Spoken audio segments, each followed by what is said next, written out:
পাখির কাছে ফুলের কাছে কবিতাটি রচিত করেছেন কবি আল মাহমুদ। চলুন শুরু করা যাক। নারকেলের ওই লম্বা মাথায় হঠাৎ দেখি কাল, ডাবের মতো চাঁদ উঠেছে ঠান্ডা ও গুলগাল।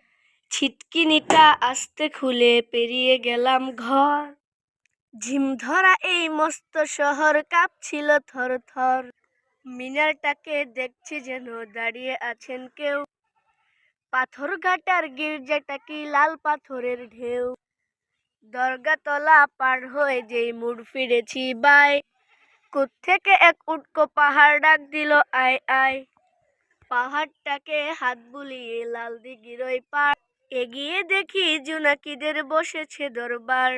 আমায় দেখে কলকলিয়ে দিঘির কালো জল, বলল এসো আমরা সবাই না ঘুমানোর দল।